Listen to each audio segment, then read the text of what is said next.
Houve un tempo alá polos anos 20 e 30 no que os gaiteiros eran considerados artistas da música e admirados como verdadeiras estrelas, pero a súa música foi pasando de moda, perderon prestixio e a estima da xente, e uns anos despois un gaiteiro só era un lacazán amigo do viño, así que foi moi difícil dignificar de novo a figura do gaiteiro e evitar que a música tradicional desaparecese. Por iso precisamente naceu nos anos 80 a Asociación de Gaiteiros Galegos. O obxectivo primordial da Asociación de Gaiteiros é poñer en valor a nosa cultura no eido que ten que ver coa música, é dicir, o canto, o baile e a gaita, a música de gaita e os gaiteiros e gaiteiras. Hai artesáns, hai xente que máis do mundo da danza, hai intérpretes da gaita e da percusión. E entón, bueno, hai perspectivas diferentes, pero que, bueno, que son boas. O papel da Asociación de Gaiteiros é tratar de que a evolución social non arrincone a música tradicional ca carga identitaria que ten. Foi e segue sendo unha loita constante, e hoxe en día a Asociación de Gaiteiros pode presumir de lograr cousas que hai anos serían incribles, como unha escola de música tradicional ou a Casa da Gaita. Este é o primeiro museo íntegramente dedicado á historia da gaita de fol, que ademais funciona como central de operacións. Aquí cavilan e traballan, buscando sempre novas opcións, porque non deixan de organizar actividades relacionadas con todos os gremios da tradición, non só cos músicos, senón tamén cos bailadores, cos artesáns e cos mestres. Organizan xornadas de baile, a mostra de artesáns de Pardiñas ou o Festival de Domingo das Mozas en Lugo, unha iniciativa que resume moi ben as súas intencións. Porque a filosofía deste festival é conseguir que a música tradicional sexa protagonista nas festas patronais das grandes vilas galegas e demostrar que segue viva e que se integra perfectamente na diversión de hoxendía. E como fan isto? Pois no San Froilán, por exemplo, encheron a cidade de Lugo de gaiteiros chegados das 4 provincias galegas. Gaiteiros, pandereteiras e charangas que animaron as prazas e rúas e recibiron os festeiros en cada unha das 10 portas da cidade, que mellor benvida que a música.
A Casa da Gaita está pensada para poñer en valor a gaita de fol, para que a xente entenda a súa historia, para que entenda como os gaiteiros empezaban a tocar. Neste primeiro explica cal foi a orixe, non? Que se empezou tocando instrumentos coa boca, despois se lles puxe un fol. Aquí fala da aprendizaxe tradicional da gaita. Entonces, por idades dos nenos, vaise vendo que instrumentos tocaban. Pois primeiro pallas, despois frautas ou gaitas que facían xa de madeira, despois as gaitas as que xa lles poñían un fol, o sea, pero que non son gaitas dos adultos, e hai outros instrumentos desos que tocaban os nenos e que teñen que ver coa gaita porque eran de palleta, digamos. Hai os 4 tipos de gaitas de fol que había en Galicia, as gaitas sinxelas, as que só teñen ronco e punteiro, as gaitas de ronquillo, que además de ronco e punteiro teñen un ronquillo, a de 4 voces e a de barquín. E aquí na parte de abaixo explica un pouco como son as lingüetas que levan as gaitas, o que vai no ronco, o que fai soar o ronco e o que fai soar o punteiro. Os 4 panéis explican a historia da gaita desde a Idade Media, que é o coñecido, hasta o momento actual, como xurde a gaita, cales foron as formas máis primitivas e como, sobre todo, está centrado nos instrumentos que a acompañaron. Entonces vese como ao principio a gaita tocaba sola, despois no Renacemento había xente que a tocaba acompañándose dun tambor e unha frauta, co gaiteiro, dai surdiu a costume de tocala con tambor, que xa se fixou no Barroco. Arriba de todo están os que realmente acompañaban a gaita, formaban parella con ela, os tambores e os bombos, e abaixo están instrumentos que tocaron coa gaita no mesmo ambiente, ca mesma función, que son os instrumentos das mulleres, non?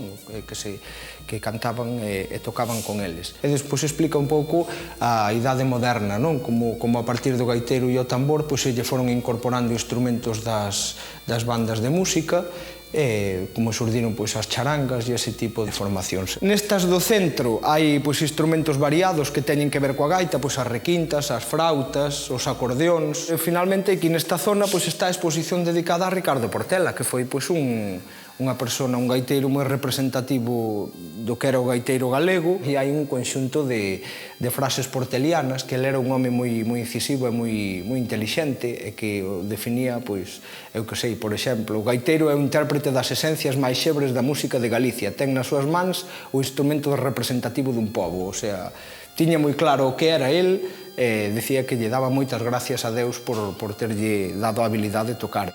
Recordar as cousas que dicía Ricardo Portela con tanta paixón pon os pelos de punta.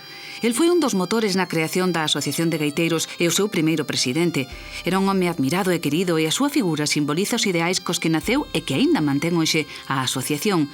Xuntar a todos os que traballan pola música tradicional, apoialos e defender o instrumento ao que Portela consagrou a súa vida, a gaita galega. A gaita é o máis doce que hai, é un instrumento que é a expresión musical da alma galega. Polo tanto, a gaita é o noso instrumento nacional. O que dice todo, oír unha gaita, é evocar tantas cousas. Para mí, a gaita é o que concebía Ricardo.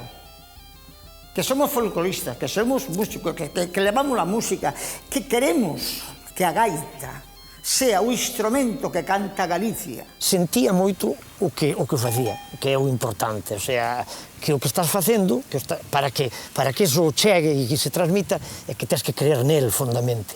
E Ricardo creía fondamente na gaita e na música popular do noso país.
As reunións da xunta directiva da asociación son un fervedoiro de ideas. Xa vedes que son moitos, e menos mal, porque aquí traballo teñen de sobra.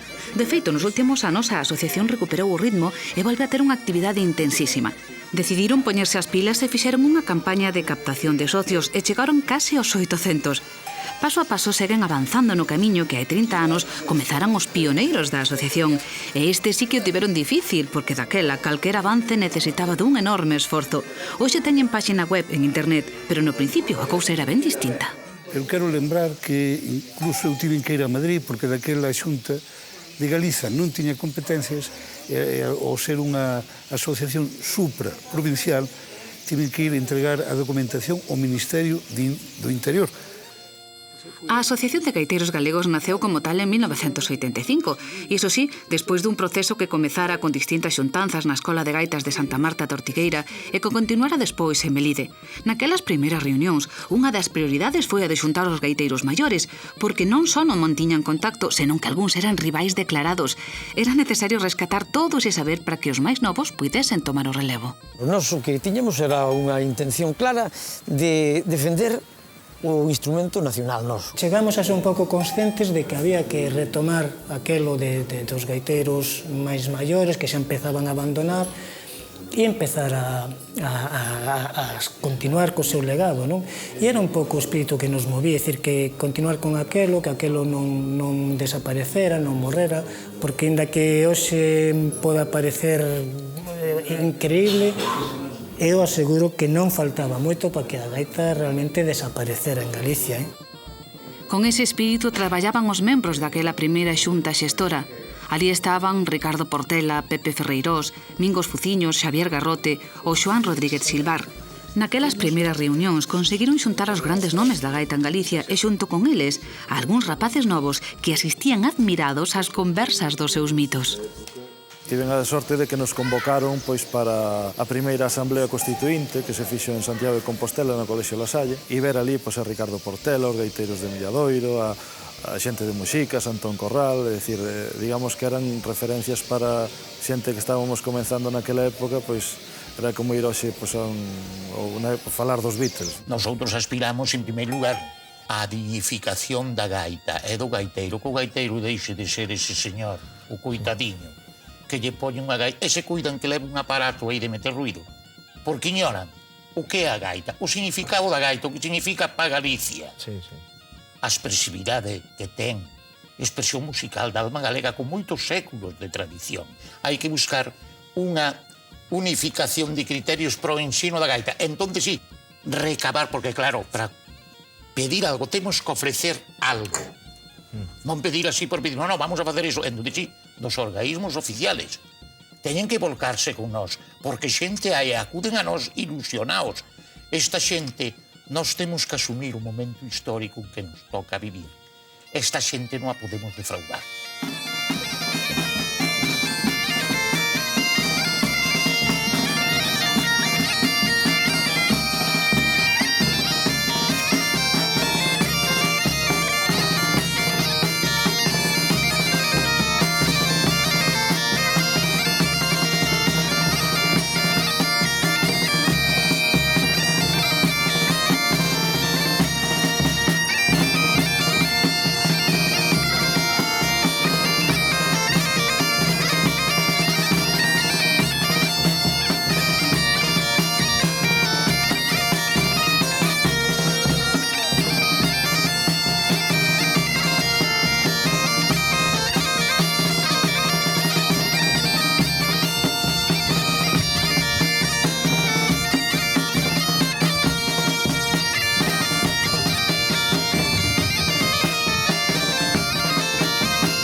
Unha das cousas polas que Ricardo Portela estaría orgulloso é ver que a asociación segue traballando coa idea que el defendía, non defraudar os que se achegan buscando aprender música tradicional.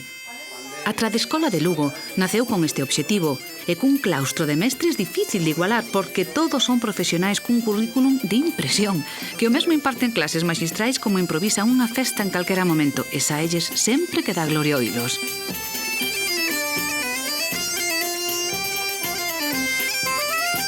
E claro, cun plantexamento así de atractivo non é raro que teñan tantos alumnos que buscan aprender con eles gaita, requinta, zanfona, percusión, baile, canto e pandeireta, linguaxe musical ou mesmo etnografía e investigación.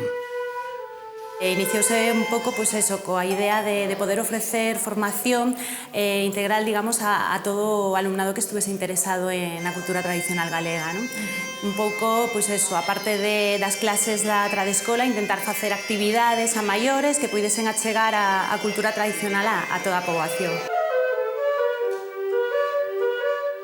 E a verdade é que desde o principio funcionou moi ben, xa empezamos con máis de 150 alumnos e estes últimos anos estamos sobrepasando os 200 alumnos. E en moitos casos, incluso materias pois que o mellor, se puidésemos ter máis horas, bueno, e se puidésemos, hai demanda para máis incluso.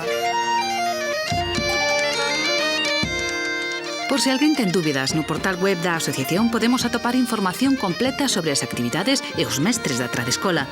E non só iso, tamén hai outros contidos como partituras novas de actualidades sobre o mundo da música tradicional e as distintas publicacións da asociación.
Se hoxe podemos escoitar pezas tan bonitas como esta é grazas a un longo traballo. Houbo que recompilar o repertorio dos maiores e centralizalo. E tamén aquí os da asociación tiveron que vencer moitos atrancos. Para empezar, había que conseguir que cada un dos que se achegaba á asociación non pensase no que podía obter dela, senón no que podía aportar ao ben común. E a verdade que foron camiños difíciles ao principio, sobre todo limando aquelas cousas que viñan dos vellos. Os vellos realmente foron o noso xérmulo. A partir de aí, sí que houve que ir discutindo muitísimo. Ten unha asociación que discuteu en todas as súas asambleas duro. Que si das palletas, de que si,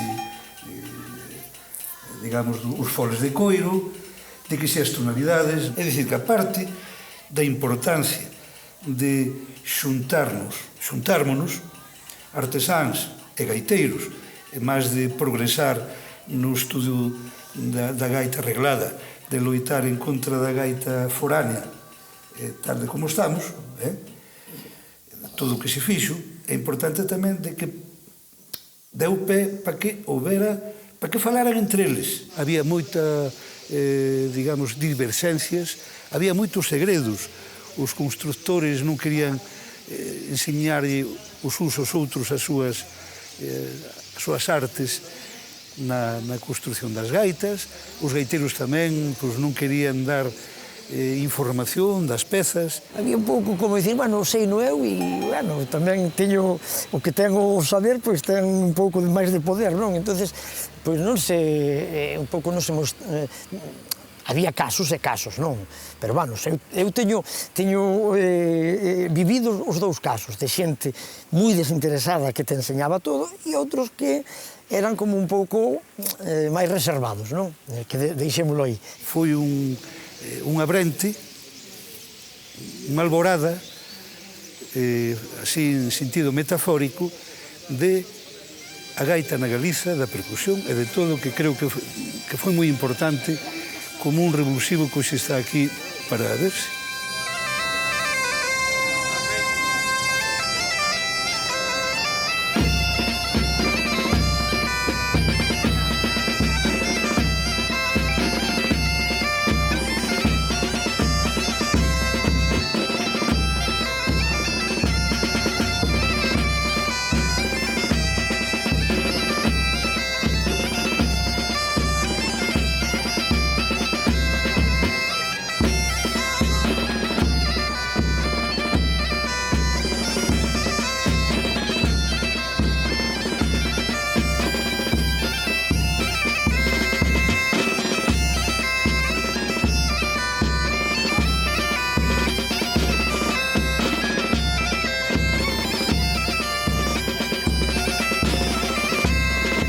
Temos que darnos conta que si nós hoxe en día temos unha cantidad tan grande de pezas, foi gracias a moita xente que dun modo desinteresado e moitas veces dun modo que foron ninguneados tal, pois superon ir pasando e transmitir ese legado as xeneracións novas, e hoxe podemos disfrutar delas. Os garceiras, os campaneiros, os rosales, os areiras, bueno, moita xente, non? Tamén outros cuartetos tradicionales que non acadaron ese nome, aportaron o seu traballo diario, indo a romerías, dando pasacorredoiras, actuando marchas procesionais, simplemente tocaban na súa aldea e un pouco máis, pero no fondo temos que ter unha gratitud eterna, colaboraron a manter digamos, viva pois esa chama da música tradicional.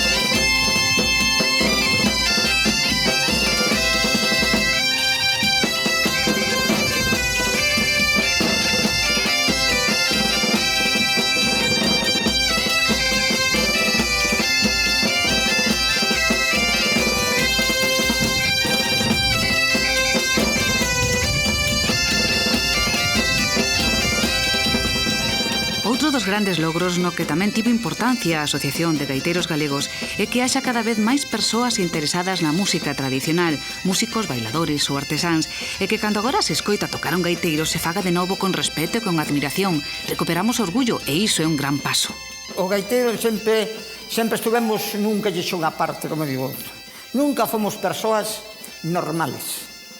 É unha triste desgracia dicilo, pero nunca fomos persoas normales. Chegamos no momento que vamos transcurrindo os anos, vamos crecendo, nos vamos interesando a algúns, porque a gaita se vai dignificando. A gaita está nos conservatorios, a gaita está en moitos recitais, moitas veces nos mass media nos influye moito que nos vemos grupos pois folk, non sei que, entonces no momento en que o ves nun escenario sempre te deslumbra máis, entonces ves un gaiteiro e dices, vai, iso pois está tocando igual que estaría tocando un saxofonista ou tal, e a xente o está vendo e aplaude. Pois evidentemente é unha dignificación do instrumento. Recuperouse a dignidade, digamos, do gaiteiro recuperouse. Entre todos recuperámola, sí. Sí, sin duda ninguna. O gaiteiro ahora é un músico máis na sociedade, está ben visto, e hai 40 anos non.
Moita música, moita festa e moito traballo.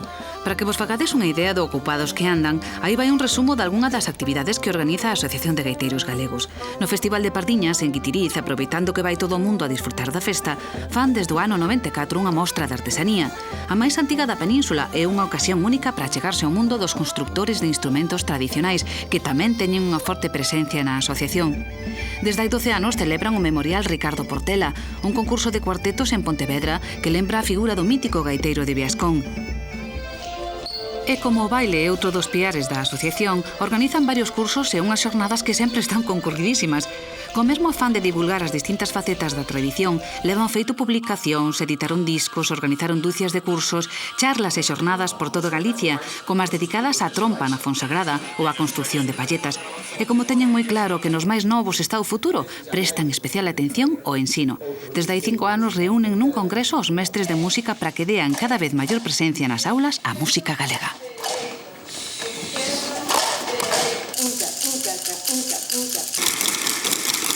E a mostra máis palpable de que a Asociación de Gaiteiros propón actividades en torno á pedagogía e ao ensino da música tradicional, que en Galicia a verdade é que ten moitos seguidores, moitos mestres moi sensibilizados. Tamén temos unha liña editorial onde estamos empezando, editamos varios CDs con música infantil e con material didáctico para que os mestres do ensino obrigatorio poidan utilizar a infinidade de melodías e cantigas que había infantiles para que os nenos aprendesen ou tuvesen o primeiro contacto coa música e incluso co idioma. E tratamos de abranguer ca máxima amplitude posible todos os aspectos da música tradicional, tanto os que son referentes ao ensino, como a programación de actividades e de festivais. E a verdade é que se ve que hoxe en día Galicia, no que é o aspecto da música tradicional e da construcción de instrumentos, pois pódese poñer ao lado de calquera cultura do mundo que está no primeiro nivel.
Eu penso que a música tradicional debía estar moi presente na escola porque, bueno, pois é o noso entorno máis próximo, inda que hoxe en día, eu observo eso que eu son mestre nunha zona rural, os nenos é moito máis cercano, pois calquer cousa rapera ou popera ou non sei que as gaitas.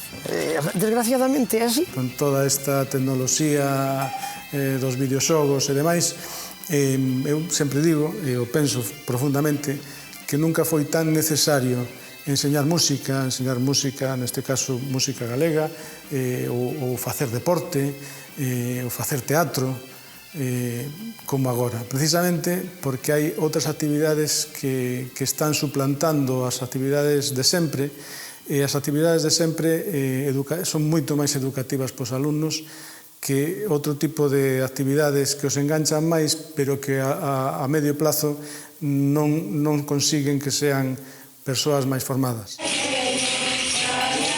O esforzo realizado pola asociación para achegar a música tradicional aos nenos vese recompensado polo interese dos rapaces e pais nas distintas actividades que lles propoñen, tanto dentro como fora das aulas. Pero no ensino aínda hai moito por facer. Xaime Estevez e Enrique Otero sábeno moi ben. Xaime, como mestre, non para de traballar por ofrecer novo material didáctico orientado aos máis pequenos. E Enrique, que foi o primeiro que deu clase de gaita nun conservatorio, pensa que hai que seguir loitando para que a gaita non perda o lugar que con tanto esforzo conquistou nas aulas. Coincidiume que no ano 71 me chaman ao conservatorio para dar clases de gaita experimental, non como xa formado unha clase de gaita, non, experimental. Pero aquelo trouxo para min unha locura, porque aos poucos meses de estar no conservatorio, a gaita molestaba dentro do conservatorio. Si, porque os profesores, que todos tiñan don, menos eu, renegaban da gaita, extorsionaban, a gaita molestáballe, hasta que transcurrimos o tempo, empezamos a queren que os gaiteiros participen nos festivales de fin de curso do conservatorio. Tocas piano, tocas un instrumento, tocas un violín, tocas unha guitarra, pero non tiña alegría ninguna. Salían os gaiteiros e a xente se emocionaba. Tuve que facer un método de gaita, que estou moi contento como habelo feito naquele momento, tuve que traballar moito, pero fixe un método de gaita para mandar ao ministerio con o outro material para que se recoñecera a asignatura de gaita. E foi recoñecida e depois empezamos a asignatura oficial.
Este grupo que soa tan ben é Millo Verde. Están tocando unha peza composta por un deles, por Raúl Galego. Calquera músico que estea interesado nela só ten que buscar a partitura.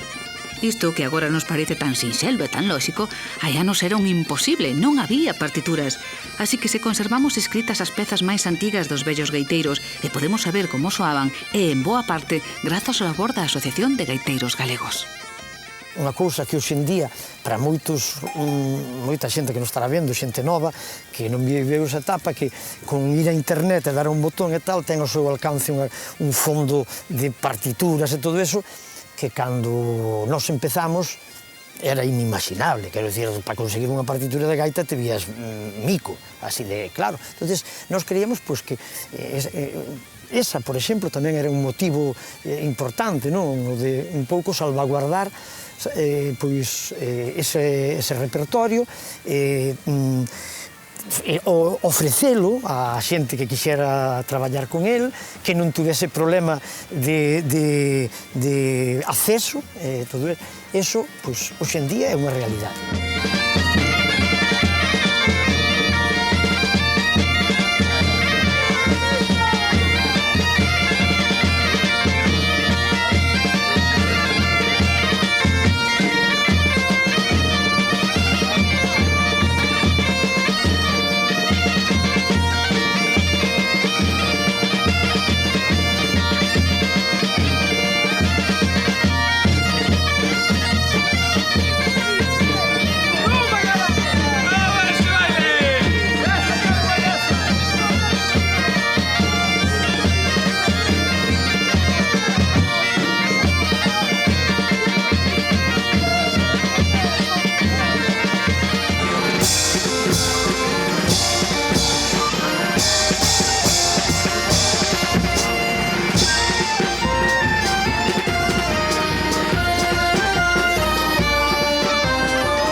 A alegría de todos estes grupos enchendo as rúas de Lugo durante o San Froilán é unha mostra magnífica do bo momento que vive a música tradicional.